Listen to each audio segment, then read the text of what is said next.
ಒಂದೇ ಒಂದು ರೀತಿಯ ಮನಸ್ಥಿತಿ ಅಥವಾ ಪಾಸಿಟಿವ್ ಥಿಂಕಿಂಗ್ ನಿಮ್ಮಲ್ಲಿ ಇದ್ದಿದೆ ಆದರೆ ಅತ್ಯಂತ ದೊಡ್ಡದರಲ್ಲಿ ದೊಡ್ಡ ಸಂಕಟ ಸಮಸ್ಯೆಯಿಂದನೂ ನೀವು ಖಂಡಿತವಾಗಿಯೂ ಜಾಣರಾಗಿ ಹೊರಗಡೆ ಬರಬಹುದಾಗಿದೆ.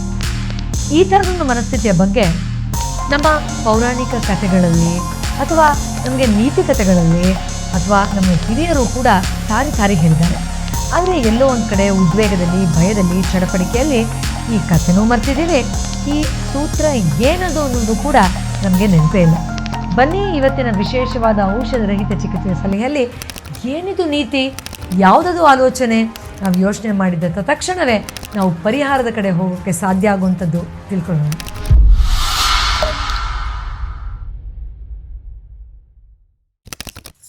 ನಮಸ್ಕಾರ ವೀಕ್ಷಕರೇ, ಔಷಧರಹಿತ ಚಿಕಿತ್ಸೆಯ ಸಲಹೆಯ ವಿಶೇಷವಾದ ಸಂಚಿಕೆಗೆ ಮತ್ತೊಮ್ಮೆ ನಿಮ್ಮೆಲ್ಲರಿಗೂ ಸ್ವಾಗತ.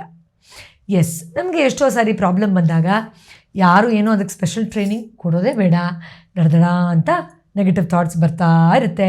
ಅದಾಗಲ್ವೇನೋ, ಹೀಗಾಗ್ಬಿಡುತ್ತೇನೋ, ಹಾಗಾಗ್ಬಿಡುತ್ತೇನೋ, ಹೀಗಾಗಿ ಇನ್ನೊಂದೇನೋ ಪ್ರಾಬ್ಲಮ್ ಆಗಿ ನನಗೆ ತುಂಬ ಸಮಸ್ಯೆ ಆಗಿಬಿಡುತ್ತೇನೋ, ಈಗ ಚಿಕ್ಕದಾಗಿದೆ ಆಮೇಲೆ ದೊಡ್ಡದಾಗುತ್ತೇನೋ, ಈ ಥರ ಮತ್ತೆ ಮತ್ತೆ ಆ ಒಂದು ಕನ್ಫ್ಯೂಷನಲ್ಲಿ ಒದ್ದಾಡ್ತಾ ಇರುತ್ತೆ ಮನಸ್ಸು, ಅಥವಾ ಆ ಉದ್ವೇಗದಲ್ಲಿ ಆರೋಗ್ಯವನ್ನು ಹಾಳು ಮಾಡ್ಕೊಳ್ತಾ ಇರುತ್ತೆ. ಬಟ್ ನಾನಿವತ್ತು ನಿಮಗೊಂದು ಸೆಂಟೆನ್ಸ್ ಹೇಳ್ಕೊಡ್ತೀನಿ. ನೀವು ಯಾವುದೇ ಸಮಸ್ಯೆ, ಅನಾರೋಗ್ಯ ಅಥವಾ ಯಾವುದೇ ರೀತಿಯ ದ್ವಂದ್ವ, ಕಸವಿಸಿ, ಕಿರಿಕಿರಿಲಿದ್ದರೂ ಇದನ್ನು ಚಾಂಟ್ ಮಾಡ್ತಾ ಮಾಡ್ತಾ ಮ್ಯಾಜಿಕಲಿ ನೀವು ನಿಮ್ಮ ಎನರ್ಜಿ ಪ್ಯಾಟರ್ನ್, ನಿಮ್ಮ ಸಬ್ಕಾನ್ಷಿಯಸ್ ಮೈಂಡ್, ನಿಮ್ಮ ಬಿಲೀಫ್ ಸಿಸ್ಟಮ್ ಮತ್ತು ನಿಮ್ಮ ಓವರಾಲ್ ಸ್ಟ್ರೆಂತನ್ನು ಪಾಸಿಟಿವ್ ಸೈಡಿಗೆ ಕರ್ಕೊಂಡು ಹೋಗಿ ಬೇಗ ರಿಸಲ್ಟ್ಸ್ನ ಪಡ್ಕೊಳ್ಬೋದಾಗಿದೆ. ಏನದು ಗೊತ್ತಾ ಸೆಂಟೆನ್ಸು? ನಾನು ಆಗಲೇ ಹೇಳಿದಾಗೆ ಇದನ್ನು ಸಾಕಷ್ಟು ನೀತಿ ಕಥೆಗಳಲ್ಲಿ ನಾವು ಕೇಳಿರ್ತೀವಿ, ಮರ್ತೋಗಿರ್ತೀವಿ ಅಷ್ಟೇ. ಆಗೋದೆಲ್ಲ ಒಳ್ಳೆಯದಕ್ಕೆ. ಒಂದು ರೀತಿ ನಾನು ಕೇಳಿ ತುಂಬ ಕಾಮನ್ನು, ಇದು ಹೆಂಗೆ ಅಂತ ಅನ್ನಿಸ್ಬಹುದೇನೋ. ಬಟ್ ವೆಯ್ಟ್, ಒಮ್ಮೆ ಯೋಚನೆ ಮಾಡಿ.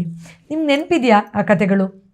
ಯಾರೋ ರಾಜ ಒಂದು ಸತಿ ಬೆರಳು ಕಟ್ ಮಾಡ್ಕೊಂಡಾಗ ಆಗೋದೆಲ್ಲ ಒಳ್ಳೆಯದಕ್ಕೆ ಅಂತ ಹೇಳ್ತಾನೆ, ಅಕ್ಕಪಕ್ಕದವರೆಲ್ಲ ಬೆರಳು ಕಟ್ಟಾಯಿತು ಆಗೋದೆಲ್ಲ ಒಳ್ಳೆಯದಕ್ಕೆ ಅಂತಾನಲ್ಲ, ತಲೆ ಕೆಟ್ಟಿದ್ಯಾ ಅಂತ ಅಂದ್ಕೊಳ್ತಾರೆ. ಆಮೇಲೆ ಯಾರೋ ಕಾಡು ಮನುಷ್ಯರು ಬಂದು ಹಿಡ್ಕೊಳ್ತಾರೆ, ಆಗಲೂ ಆಗೋದೆಲ್ಲ ಒಳ್ಳೆಯದಕ್ಕೆ ಅಂದ್ಕೋತಾರೆ. ಅಕ್ಕಪಕ್ಕದವ್ರಲ್ಲ ಕಾಡು ಮನುಷ್ಯರು ಬಂದು ಹಿಡ್ಕೊಂಡಿದ್ದಾರೆ, ಇನ್ನೇನು ಪ್ರಾಣ ತೆಗಿತಾರೋ ಏನೋ, ಈ ಅಪ್ಪ ನೋಡಿದ್ರೆ ಆಗೋದೆಲ್ಲ ಒಳ್ಳೆಯದಕ್ಕೆ ಅಂತ ಇದಕ್ಕೂ ಹೇಳ್ತಾ ಇದೆಯಲ್ಲ, ಏನಾಗಿದೆ ಅಂತ ಅಂದ್ಕೊಳ್ತಿರ್ತಾರೆ. ಆಮೇಲೆ ಇವರು ಇರೋರ್ನೆಲ್ಲ ಬಲಿ ಕೊಟ್ಬಿಡೋಣ ಅಂತ ಡಿಸೈಡ್ ಮಾಡ್ತಾರೆ, ಹಿಡ್ದಿರೋರ್ನೆಲ್ಲ. ಕೇಳಿರ್ತೀರ ಅಲ್ವಾ ಈ ಕಥೆನ? ಆಗಲೂ ಅವರು ಆಗೋದೆಲ್ಲ ಒಳ್ಳೆಯದಕ್ಕೆ ಅಂತ ಹೇಳ್ತಿರ್ತಾರೆ. ಜೊತೆಲಿರೋರ್ಗಂತೂ ಕೋಪನೇ ಬರೋಕ್ಕೆ ಶುರುವಾಗುತ್ತೆ, ನಮ್ಮ ಪ್ರಾಣ ಹೋಗ್ತಾ ಇದೆ ಇಲ್ಲಿ, ಈ ಅಪ್ಪ ಆಗೋದೆಲ್ಲ ಒಳ್ಳೆಯದಕ್ಕೆ ಅಂತ ತಮಾಷೆನೇ ಮಾಡ್ತಾ ಇದೆ ಅಂತ ಅಂದ್ಕೊಳ್ತಿರ್ತಾರೆ. ಆದರೆ ಒಬ್ರೊಬ್ರನ್ನೂ ಬಲಿ ಕೊಡಬೇಕು ಅಂತ ಡಿಸೈಡ್ ಮಾಡಿದಾಗ ಈ ಅಪ್ಪಂದು ಕೈ ಕಟ್ಟಾಗಿರೋದು ನೋಡಿ, ಛೆ ಇದು ಬೇಡ, ಸರಿ ಇಲ್ಲ, ಇದು ಒಂದು ರೀತಿ ಇದು ದೋಷ ಆಗಿದೆ, ಇದು ಬೇಡ, ಈ ದೇಹನ ಕಟ್ ಮಾಡೋದು ಬೇಡ ಅಂತ ಬಿಟ್ಬಿಡ್ತಾರೆ. ಹಾಗೆ ಆಮೇಲೆ ಅವನು ಆಗೋದೆಲ್ಲ ಒಳ್ಳೆಯದಕ್ಕೆ ಅಂತ ಹೇಳ್ತಾನೆ. ಇದೇ ರೀತಿ ಎಷ್ಟೋ ಬೇರೆ ಥರ ಬೇರೆ ಬೇರೆ ದೇಶದಲ್ಲಿ ಇದೇ ತಾತ್ಪರ್ಯ ಇರುವಂಥ ಕಥೆಯನ್ನು ಬೇರೆ ಬೇರೆ ರೀತಿ ಕತೆ ಮಾಡಿ ಹೇಳ್ತಾರೆ. ಒಮ್ಮೆ ಯೋಚನೆ ಮಾಡಿ, ಆ್ಯಸ್ ಎ ಥೆರಪಿಸ್ಟ್ ನಾನಿಲ್ಲಿ ಇದ್ರ ಬಗ್ಗೆ ನಿಜವಾಗ್ಲೂ ಡೀಪಾಗಿ ಹೇಳಲೇಬೇಕು. ಆಗ ನಿಮಗೆ ಈ ಸೆಂಟೆನ್ಸಿಗೆ ಎಷ್ಟು ಪವರ್ ಇದೆ, ಯಾಕೆ ಎಲ್ಲ ದೇಶದಲ್ಲೂ ಆಲ್ಮೋಸ್ಟ್ ಇದನ್ನು ಕಥೆಯಾಗಿ ಹೇಳ್ಕೊಡ್ತಾರೆ ಬೇರೆಯವ್ರಿಗೆ ಅಂತ ಗೊತ್ತಾಗುತ್ತೆ. ಇಲ್ಲಿ ಒಂದು ಇಶ್ಯೂ ಇದೆ, ಅದು ಒಳ್ಳೆಯದೇ ಮಾಡೋಕ್ಕೇ ಬಂದಿರಬಹುದು, ಹೇಳೋಕ್ಕಾಗಲ್ಲ. ಈಗ ಫಾರ್ ಎಕ್ಸಾಂಪಲ್ ನಾವು ನೋಡಿದ್ವಿ ರೀಸೆಂಟಾಗಿ ಏರೋಪ್ಲೇನ್ ಬ್ಲಾಸ್ಟ್ ಆಗೋಯ್ತು, ಇಂಡಿಗೋದೇನೋ ಇಶ್ಯೂ ಆಯಿತು, ನಿಮ್ಗೆ ಗೊತ್ತಿದೆ.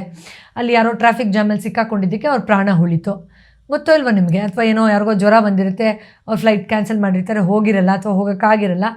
ಸೊ ಆ ಟೈಮಲ್ಲಿ ಟ್ರಾಫಿಕ್ ಜಾಮಲ್ಲಿ ಸಿಕ್ಕಾಕೊಂಡಾಗ ಟ್ರಾಫಿಕನ್ನು, ರೋಡನ್ನು, ಗೌರ್ಮೆಂಟ್ನ ಎಲ್ಲರನ್ನೂ ಬೈಕೊಳ್ಳೋ ಮನಸ್ಸು, ಅಯ್ಯೋ ದೇವರೇ ನನ್ನ ಟ್ರಾಫಿಕ್ ಜಾಮ್ ಆಗಿಲ್ಲ ಅಂದರೆ ನನ್ನ ಕತೆ ಏನಿವಾಗ ಆಗ್ತಾಯಿತ್ತು ಅಂತ ಆಮೇಲೆ ದೇವರಿಗೆ ಥ್ಯಾಂಕ್ಸ್ ಹೇಳ್ತಾರೆ. ಅಂದರೆ ಆ ಕ್ಷಣದಲ್ಲಿ ಅದನ್ನು ಖರ್ಚು ಮಾಡ್ತಿರ್ತಾರೆ. ಇನ್ನು ಅರಗಳಿಗೆಗೆ ಅಯ್ಯೋ ಅದೇ ನನ್ನ ವರ ಆಯಿತು ಅಂತ ಅಂದ್ಕೊಳ್ತಾ ಇರ್ತಾರೆ, ಹೌದಾ ಇಲ್ವಾ? ಅದೇ ಥರನೇ ಆ್ಯಕ್ಚುಲಿ ಅದು ಒಳ್ಳೇದು ಮಾಡೋದಕ್ಕೆ ಆ ಪ್ರಾಬ್ಲಮ್ ಬಂದಿರಬಹುದು ವಾಸ್ತವದಲ್ಲಿ. ಆಗ ಆಗೋದೆಲ್ಲ ಒಳ್ಳೆಯದಕ್ಕೆ ಅಂತ ಅಂದ್ಕೊಂಡ್ರೆ ನಮ್ಮ ಎನರ್ಜಿ, ಆ ಇಂಟೆನ್ಷನ್, ಬಿಗರ್ ಇಂಟೆನ್ಷನ್ ಏನಿರುತ್ತೆ, ಒಳ್ಳೆಯದನ್ನೇ ಮಾಡೋಕ್ಕೆ ಬಂದಿರುತ್ತಲ್ಲ ಪ್ರಾಬ್ಲಮ್ಮು, ಅದಕ್ಕೆ ಅಲೈನ್ ಆಗುತ್ತೆ. ಸೊ ಒಳ್ಳೆಯದನ್ನೇ ಪಡ್ಕೊಳ್ಬಹುದು. ಈಗ ಏನೋ ಒಳ್ಳೇದು ಮಾಡೋದಕ್ಕೆ ಇದೇ ಉದಾಹರಣೆ ತೊಗೊಳ್ಳೋಣ. ಟ್ರಾಫಿಕ್ ಜಾಮ್ ಒಳ್ಳೇದಕ್ಕೋಸ್ಕರನೇ ಆ ಪಾಪ ಹೆಂಗಸಿನ ಪ್ರಾಣ ಉಳ್ಸೋಕ್ಕೋಸ್ಕರನೇ ಯಾವುದೋ ಒಂದು ದೈವಿ ಶಕ್ತಿ ಆ ಥರ ಸಿಕ್ಕಾಕೊಳ್ತಾರೆ ಮಾಡಿದ್ದು. ಆಕೆ ಅಯ್ಯೋ ಏನಿದು ಹಿಂಗಾಗೋಯ್ತು, ನನ್ನ ಫ್ಲೈಟ್ ಲೇಟ್ ಆಗೋಯ್ತು, ನಾನಿವಾಗ ಏನು ಮಾಡಲಿ, ಅಯ್ಯೋ ನಾನು ಇದನ್ನು ಸ್ವೀಕಾರ ಮಾಡೋಕ್ಕಾಗಲ್ಲ, ಹಾಗೆ ಹೀಗೆ ಅಂತ ಆಕೆ ಉದ್ವೇಗವನ್ನು ಜಾಸ್ತಿ ಮಾಡಿಕೊಂಡು ಅಥವಾ ಬೇರೆ ಯಾವುದೋ ಶಾರ್ಟ್ಕಟ್ ಮೆಥಡಲ್ಲಿ ಶತಾಯಗತ ಏನೋ ಮಾಡೋಕ್ಕೆ ಹೋಗಿ ಇನ್ನೊಂದೇನೋ ಆಗಿದ್ದಿದ್ರೆ, ಅಂದರೆ ಹೈಯರ್ ಇಂಟೆನ್ಷನ್ಗೆ ಅಲೈನ್ ಆಗದೇ ಇರೋ ಸ್ಥಿತಿ ಆಗಿದ್ದಿದ್ರೆ ಆವಾಗ ಅಲ್ವಾ? ಇದು ಒಂದು ಭಾಗ ಆದರೆ, ಇನ್ನೊಂದು ವಾಸ್ತವದಲ್ಲಿ ಅದು ಕೆಟ್ಟದನ್ನೇ ಮಾಡೋಕ್ಕೆ ಬಂದಿದೆ ಅಂತ ಅಂದ್ಕೊಳ್ಳೋಣ. ನಿಮ್ಮ ಒಂದು ಪಾಪಕರ್ಮದಿಂದನೋ ಅಥವಾ ಏನೋ ಒಂದು ನೆಗೆಟಿವ್ ಬಿಲೀಫ್ ಸಿಸ್ಟಮಿಂದನೋ ಅಥವಾ ಅದು ಹಾಗೆ ಆಗಬೇಕಾಗಿತ್ತು ಅಂತ ಕೆಲವು ಸತಿ ಇರುತ್ತೆ ಅಲ್ವಾ? ಪೂರ್ವ ನಿರ್ಧಾರಿತ ಆಗಿತ್ತು, ಅದೇ ಥರ ಆಗಬೇಕು ಅನ್ನೋ ಥರ ಬಂದಿದೆ ಅಂತ ಆದರೆ, ಆಗ ನಿಮ್ಮ ಒಂದು ಬಿಲೀಫ್ ಸಿಸ್ಟಮ್ಗೆ, ನಿಮ್ಮ ಥಾಟ್ಸ್ಗೆ, ನಿಮ್ಮ ಫೀಲಿಂಗಿಗೆ ಎಷ್ಟು ತಾಕತ್ತಿದೆ ಅಂದರೆ ಆ ಇವಿಲ್ ಇಂಟೆನ್ಷನ್ನೇ ನೀವು ನಿಮ್ಮ ಆಲೋಚನೆ ಪ್ರಕಾರ ತಿರುಗಿಸ್ಬಿಡ್ಬಹುದು. ಆಗೋದೆಲ್ಲ ಒಳ್ಳೆಯದಕ್ಕೆ, ಇದು ಒಳ್ಳೆಯದನ್ನೇ ತೊಗೊಂಬಂದಿದೆ, ಭಗವಂತ ಇದನ್ನು ಒಳ್ಳೆಯದಕ್ಕೋಸ್ಕರ ನನಗೆ ಕೊಟ್ಟಿದ್ದಾನೆ ಅಂದಾಗ ಪವರ್ ಎಲ್ಲಿ ಬಂತು? ನಿಮಗೇನು ಒಳ್ಳೇದಾಗಬೇಕು ಅನ್ನೋ ಕಡೆ ತಾನೇ ಬಂತು. ಸೊ ಆವಾಗ ಏನು ಸಮಸ್ಯೆ ಬಂತೋ ಅದ್ರ ಪವರ್ ಕಮ್ಮಿ ಆಯ್ತಲ್ವಾ?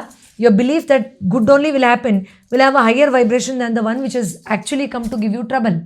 ಹೌದೋ ಇಲ್ವೋ? ಯೋಚನೆ ಮಾಡಿ ನೋಡಿ ಒಮ್ಮೆ ಸೂಕ್ಷ್ಮವಾಗಿ. ಬಟ್ ನಾವೇನು ಮಾಡ್ತೀವಿ? ಅದು ಪ್ರಾಬ್ಲಮ್ ಕೊಡೋಕ್ಕೆ ಬಂದಿರುತ್ತೆ ಅಂತಾದರೆ, ಅಯ್ಯೋ ಬಂದ್ಬಿಡ್ತು ಇನ್ನಾಗೋಯ್ತು, ಮುಳುಗೋಯ್ತು, ಹಾಗಾಯಿತು ಹೀಗಾಯಿತು ಅಂತ ಅದಕ್ಕೆ 10% ಪವರ್ ಇದ್ದರೆ ನೀವೇ ಅದಕ್ಕೆ 1000% ಪವರ್ ಕೊಟ್ಬಿಟ್ಟು ಅದು ಪಾಪ ಒಂದು ಚಿಕ್ಕದೇನೋ ಸಮಸ್ಯೆ ಮಾಡೋಕ್ಕೆ ಬಂದಿದ್ರೆ ಅದದ್ದು 10ರಷ್ಟು ಸಮಸ್ಯೆನ ಮೈ ಮೇಲೆ ಹೇಳ್ಕೊಂಡು ಬಿಡ್ತೀರ.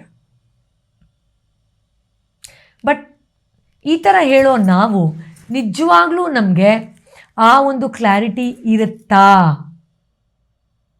ಆ ಒಂದು ಮನಸ್ಥಿತಿ ಇರುತ್ತಾ? ಆ ಒಂದು ಸಮಾಧಾನ ಇರುತ್ತಾ ಆ ಸಂದರ್ಭದಲ್ಲಿ? ಅದಕ್ಕೆ ನಾನು ಹೇಳೋದು, ಧ್ಯಾನ ಮಾಡಿ, ಸುಪ್ತ ಮನಸ್ಸಿನ ಬಗ್ಗೆ ತಿಳ್ಕೊಳ್ಳಿ, ಇಮೋಷನ್ಸನ್ನು ಯಾವ ಥರ ಅರ್ಥ ಮಾಡ್ಕೊಳ್ಬೇಕು ಅನ್ನೋಂಥ ಒಂದು ಸಣ್ಣ ಸೈನ್ಸ್ ಏನಾದರೂ ಕಲೀರಿ. ನಿಮ್ಮನ್ನು ನೀವು ಪ್ರೀತಿಸಿ, ಆಗ ಬ್ರಹ್ಮಾಂಡ ನನ್ನ ಪ್ರೀತಿಸ್ತಿದೆ, ಒಳ್ಳೆಯದಕ್ಕೆ ಇದು ಮಾಡ್ತಾ ಇದೆ ಅನ್ನೋದು ಗೊತ್ತಾಗುತ್ತೆ. ಸೆಲ್ಫ್ ಲವನ್ನು ಜಾಗೃತ ಮಾಡ್ಕೊಳ್ಳಿ. ಅದಕ್ಕೆ ಹೇಳೋದು. ಸೊ ಅವಾಗೇನಾಗುತ್ತೆ, this whole dimension will start coming in to a better place. ಏನೋ ನೀವು, ನಿಮ್ಮ ಸಂಗತಿಗಳು, ನಿಮ್ಮ ಜೊತೆಲಿರೋರು, ಅವರ ಆಲೋಚನೆ, ನಿಮ್ಮ ಆಲೋಚನೆ ಎಲ್ಲವೂ. ಸೊ ನಿಜವಾಗ್ಲೂ ಪ್ರಾಮಾಣಿಕವಾಗಿ 2026 ನೀವು ಆಗೋದೆಲ್ಲ ಒಳ್ಳೆಯದಕ್ಕೆ ಅಂತ ಪ್ರಾಕ್ಟೀಸ್ ಮಾಡ್ತೀರಾ? ಮಾಡೋದಿಲ್ವಾ? ಯೋಚನೆ ಮಾಡಿ ಒಮ್ಮೆ. ಮಾಡಬೇಕು. ಆಗಲೇ ನಿಮಗೆ ಯಾವುದೋ ಒಂದು ಸಂದರ್ಭ ನಿಮ್ಮ ಲೈಫಲ್ಲೇ ಅಷ್ಟೇ ಅಲ್ಲ, ನಿಮ್ಮ ಮನೆಯವರು, ನಿಮ್ಮ ಆಪ್ತರಿಗೂ ಏನಾಗಲ್ಲ ಬಿಡು, ಒಳ್ಳೆಯದೇ ಆಗುತ್ತೆ ಅಂತ ಹೇಳಿದಾಗ your energy will have higher power than the problem which is really come probably to trouble you. So ಅಂದಮೇಲೆ ಆಗೋದೆಲ್ಲ ಒಳ್ಳೆಯದಕ್ಕೆ. ಅದನ್ನು ದಯವಿಟ್ಟು ಕಮೆಂಟ್ ಬಾಕ್ಸಲ್ಲೂ ಟೈಪ್ ಮಾಡಿ, ನಿಮ್ಮ ಸಮಸ್ಯೆನ ನೆನೆಸ್ಕೊಂಡೇ ಟೈಪ್ ಮಾಡಿ. ಖಂಡಿತ ಆಗೋದೆಲ್ಲ ಒಳ್ಳೆಯದಕ್ಕೆ. ಮುಂದಿನ ಬಾರಿ ಇನ್ನೊಂದು ವಿಶೇಷವಾದ ಔಷಧ ರಹಿತ ಚಿಕಿತ್ಸೆಯ ಸಲಹೆ ಜೊತೆ ಭೇಟಿಯಾಗ್ತೀನಿ. ನೋಡಿ, ಈ ಥರದ ಆಲೋಚನೆಯೂ ಚಿಕಿತ್ಸೆನೇ, ಮರಿಬಾರ್ದು ನಾವು. ಯಾಕೆಂದರೆ ಯಾವಾಗ ನಾವು ಒಳ್ಳೆಯದೇ ಆಗುತ್ತೆ ಅನ್ನೋ ಸಮಾಧಾನಕರ ಸ್ಥಿತಿಗೆ ಹೋಗ್ತೀವೋ ಆಗ ಪ್ಯಾನಿಕ್ ಕ್ರಿಯೇಟ್ ಆಗಲ್ಲ, ಸ್ಟ್ರೆಸ್ ಕ್ರಿಯೇಟ್ ಆಗಲ್ಲ, ಶಾಕ್ ಕ್ರಿಯೇಟ್ ಆಗಲ್ಲ. ಅಯ್ಯೋ ಏನಪ್ಪ ಅಂತ ಆಘಾತದ ಒಂದೇ ಒಂದು ಆಲೋಚನೆಯಲ್ಲಿ ದೇಹದಲ್ಲಿ ಅಲ್ಲೋಲ ಕಲ್ಲೋಲ ಆಗೋಗುತ್ತೆ. ಆ ಕಾಯಿಲೆನ ವಾಸಿ ಮಾಡೋಕ್ಕೆ ಮತ್ತೊಂದು ಎಷ್ಟೋ ವರ್ಷ ಅಥವಾ ಕೆಲವು ಸತಿ ರಿವೈವೇ ಮಾಡ್ಕೊಳಕ್ಕಾಗಲ್ಲ. ಸೊ ಆರೋಗ್ಯ ಅನಾರೋಗ್ಯ ಎಲ್ಲೋ ಏನೋ ನಿಗೂಢ. ಈ ಸೂತ್ರಗಳಲ್ಲಿ ನೀವು ಅದನ್ನು ಬ್ಯಾಲೆನ್ಸು ಮಾಡ್ಕೊಳ್ಬಹುದು. ಇದನ್ನು ಅಳವಡಿಸ್ಕೊಂಡಿದ್ದಾಗ ದೊಡ್ಡ ದೊಡ್ಡ ಕಾಯಿಲೆಗಳು ಬಂದುಬಿಡುತ್ತೆ. ಅದಕ್ಕೆ ಇವೆಲ್ಲನೂ ಇಂಪಾರ್ಟೆಂಟು. ಸಮಗ್ರವಾಗಿ ಗಮನಿಸಿದಾಗ ಹೋಲಿಸ್ಟಿಕ್ ಹೆಲ್ತನ್ನು ಅರ್ಥ ಮಾಡ್ಕೊಳ್ಬೋದು. ಓಕೆ, ನನ್ನ ಡಾಕ್ಟರ್ ಪುರಿ ಜಯರಾಜ್ ವಾಟ್ಸಪ್ ಚಾನೆಲ್ಗೂ ಕೂಡ ನೀವೀಗ ಸಬ್ಸ್ಕ್ರೈಬ್ ಮಾಡ್ಕೊಳ್ಬೋದು. So that you get all the daily insights about wellness and health. Thank you so very much for watching. ಮತ್ತೆ ಸಿಗ್ತೀನಿ. ನಮಸ್ಕಾರ.